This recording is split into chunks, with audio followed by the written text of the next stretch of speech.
SRH food சேனலின் அன்பான வணக்கம் ஃப்ரெண்ட்ஸ். இங்கே பாருங்கள், முருங்கைக்காய் சாம்பார், கொத்தவரங்காய் பொரியல் ரொம்ப சூப்பராக இருக்கும் ஃப்ரெண்ட்ஸ்.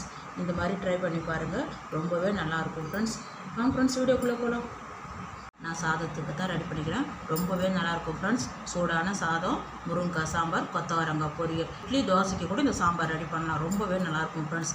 இங்கே பாருங்கள், சின்ன வெங்காயத்து கூட சேர்த்து சாப்பிட்டு பாருங்கள். சாம்பார் அவ்வளோ ஒரு சூப்பராக இருக்கும். கொத்தவரங்காய் பொரியலோடு சேர்த்து சாப்பிட்டு பாருங்கள், ரொம்பவே சூப்பராக இருக்கும் ஃப்ரெண்ட்ஸ். இங்கே பாருங்கள், முருங்கைக்காய் இருக்குது. 2 சைஸ் முருங்கைக்காய் சாம்பார், கொத்தவரங்காய் பொரியல் தான் ஃப்ரெண்ட்ஸ். இங்கே பாருங்கள், கொத்தவரங்காய் நல்லா பொடிசாக கட் பண்ணி வச்சுருக்கேன். வேக வச்சிடலாம். இங்கே பாருங்கள், 1 டம்ளர் தண்ணி வச்சா போதும். காய் முழுகிற அளவுக்கு வச்சுட்டா போதும், இது சீக்கிரமாக வெந்துடும். இங்கே பாருங்கள், கொத்தவரங்காய் பக்கம் இந்த முன் சைடும் இந்த அடிபாகமும் கட் பண்ணிவிட்டு, இதில் நார் இருக்கும், நார் எடுத்துட்டுனா பொடிசாக இந்த மாதிரி கட் பண்ணணும். சொல்ல மறந்துட்டேன், அதுதான் இப்போ காமிக்கிறேன். இங்கே பாருங்கள், கடலைப்பருப்பு ஒரு 3 டீஸ்பூன் சேர்த்துக்குங்க, ரொம்பவே நல்லாயிருக்கும். இந்த கொத்தவரங்காய் தூள் உப்பு சேர்த்துருக்கேன். நல்லா கலந்து விட்டுட்டு, இந்த காய் சீக்கிரமாக வெந்துடும். போட்டு மூடி வைங்க, 5 நிமிஷத்தில் ரெடி. பாருங்கள் ஃப்ரெண்ட்ஸ், துவரம்பருப்பு 1 டம்ளர் அளவு எடுத்துருக்கேன், 150 கிராமு. நல்லா வாஷ் பண்ணி குக்கரில் வேக வச்சு எடுத்துடலாம் ஃப்ரெண்ட்ஸ். கொஞ்சம் பாருங்கள், கொத்தவரங்காய் நல்லா வெந்துடுது.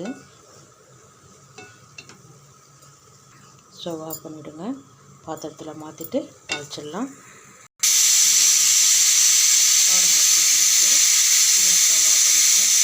ஃப்ரெண்ட்ஸ், இங்கே பாருங்கள், நல்லா தண்ணி சூடு ஏறின பிறகு முருங்காயை சேர்த்துடலாம். இங்கே பாருங்கள், ஒரு 3 டம்ளர் தண்ணி வச்சுருக்கேன். சாம்பாருக்கு திட்டமாக சின்ன வெங்காயம் 1 கைப்பிடி, 2 தக்காளி அப்படியே மெதுவாக தள்ளிக்குங்க. பாருங்கள், முருங்கைக்காய் கட் பண்ணி வச்சுருக்கேன். மஞ்சள்தூள் 1/2 டீஸ்பூன். பாருங்கள், இது கூடவே நம்ம வீட்டு குழம்பு மிளகாத்தூள் 2 டீஸ்பூன், கார மிளகாத்தூள், வர மிளகாத்தூள் சொல்கிறோம் இல்லையா, காஞ்ச மிளகாத்தூள் 1 டீஸ்பூன். நல்லா கலந்து விட்டுட்டு, உப்பு ஒன்றும் சேர்க்கலை, உப்பு சேர்த்துடலாம். பாருங்கள், சாம்பாருக்கு தகுந்த உப்பு பாருங்கள், நல்லா கலந்து விட்டாச்சு. இங்கே பாருங்கள், அப்படி மூடி வைங்க, ஒரு 10 நிமிஷம் நல்லா காய் வந்துடும். ஃப்ரெண்ட்ஸ், இங்கே பாருங்கள், துவரம்பருப்பு நல்லா வெந்துடுது. மத்து வச்சு நல்லா மசிச்சிடுங்க ஃப்ரெண்ட்ஸ். நல்லா கொச்சிடுது. நம்ம கடைஞ்சி வச்சுருக்க பருப்பு அப்படியே சேர்த்துருங்க. ஒரு 5 நிமிஷம் கொதிக்கட்டும், அப்புறம் நம்ம தாளிச்சிடலாம்.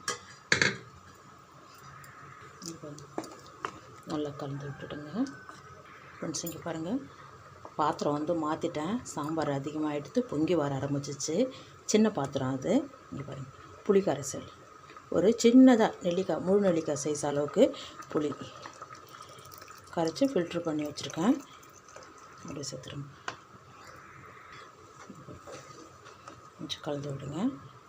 இன்னும் ஒரு 2 நிமிஷம் கொதிக்கட்டும், தாளிச்சிடலாம் ஃப்ரெண்ட்ஸ். இங்கே பாருங்கள், சாம்பார் இங்கே பாருங்கள் நல்லா கொதிக்குது. 5 டீஸ்பூன் எண்ணெய் விட்டுருக்கேன்.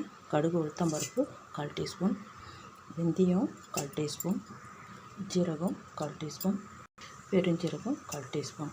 இங்கே பாருங்கள், கடலைப்பருப்பு 1 டீஸ்பூன். இங்கே பாருங்கள், நல்லா பொரிய ஆரம்பிச்செடுத்து வெங்காயம் ஒரு வெங்காயம் பொடிசாக கட் பண்ணியிருக்கேன். பூண்டு தோல் நீக்கி 1 முழு பூண்டு, கருவேப்பிலை எல்லாமே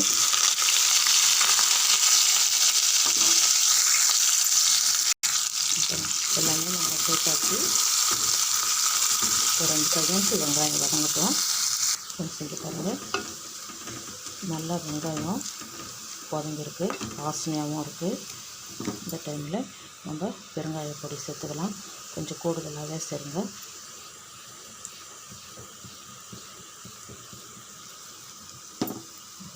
ஒரு 1/2 டீஸ்பூன் சின்ன ஸ்பூனால் அளவுக்கு எடுத்துக்கிட்டால் நல்லாயிருக்கும். அதுலேயும் இந்த முருங்கைக்காய் சாம்பாருக்கு கொஞ்சம் பெருங்காயத்து பொடி தூக்கலாக சேர்த்தா நல்லாயிருக்கும். நம்ம பக்கத்தில் சாம்பார் கொதிக்குது, அது சேர்த்துடலாம். இங்கே வரும்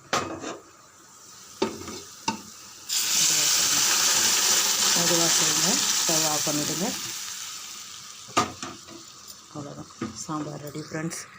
இங்கே பாருங்கள், மல்லி இலை கொஞ்சம் சேர்த்து நல்லா கலந்து விடுங்க.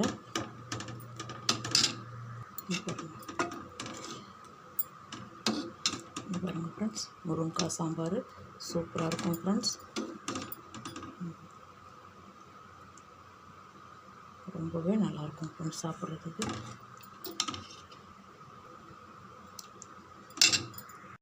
ஃப்ரெண்ட்ஸ் இங்கே பாருங்கள், 4 டீஸ்பூன் எண்ணெய் விட்டுருக்கேன். கொத்தவரங்காய் தாளிக்கிறதுக்கு 1/4 டீஸ்பூன் கடுகு உளுத்தம்பருப்பு நல்லா பொரிய ஆரம்பிச்சிடுது. ஒரு வெங்காயம் பொடிசாக கட் பண்ணியிருக்கேன், அது கூடவே கருவேப்பிலையும் சேர்த்துருங்க. இங்கே பாருங்கள், ஒரு சின்ன அரை மூடி தேங்காய் சைஸுக்கு தேங்காய் கட் பண்ணியிருக்கேன். ஒரு 1/2 டீஸ்பூன் ஜீரகம், 4 பூண்டு பல் தோலோடவே சேர்த்துக்குங்க. 4 பச்சை மிளகாய் எல்லாமே கொரகொரப்பாக அரைச்சிடலாம் ஃப்ரெண்ட்ஸ். இது பாருங்கள், வெங்காயம் பாதி அளவுக்கு வதங்கினா போதும், ரொம்ப செவக்கணுன்றதில்ல. இப்போ நம்ம சாம்பாருக்கு நல்லா செவக்க வதக்கணும் இல்லையா, அந்த மாதிரி இல்லை, கொஞ்சம் 3/4 பாகமாக இருந்தால் போதும். அரைச்சிட்டேன். இது பாருங்கள், தேங்காய் சேர்த்து அரைச்சிட்டேன். 1/4 டீஸ்பூன் மஞ்சள் பொடி சேர்க்கலனாலும் பரவாயில்ல, கிரீன் கலரில் இருந்தால் இன்னும் நல்லாவே தான் இருக்கும். இப்போ நம்ம எடுத்து வச்சுருக்க கொத்தவரங்காயை அப்படியே லைட்டாக தள்ளிடுங்க, நல்லா கலந்து விட்டுடுங்க. நல்லா கலந்தாச்சு. இப்போ நம்ம அரைச்சிருக்கிற தேங்காவை அப்படியே சேர்த்து ஒரு 2 கை நட்டு கலந்து விடுங்க. டீ கொண்டு குறைச்சிடுங்க. டீ வந்து பாருங்கள், அவ்வளோதான் ரெடியாக வச்சு ஸ்டவ் ஆஃப் பண்ணிவிடுங்க. இது பாருங்கள்,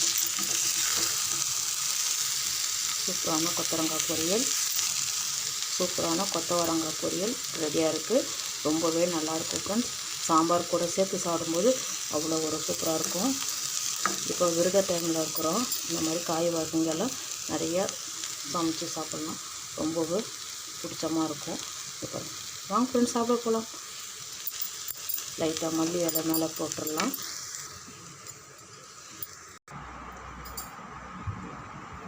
ஃப்ரெண்ட்ஸ் இங்கே பாருங்கள், முருங்கைக்காய் சாம்பார் கொத்தவரங்காய் பொரியல் ரெடி பண்ணியிருக்கிறேன்.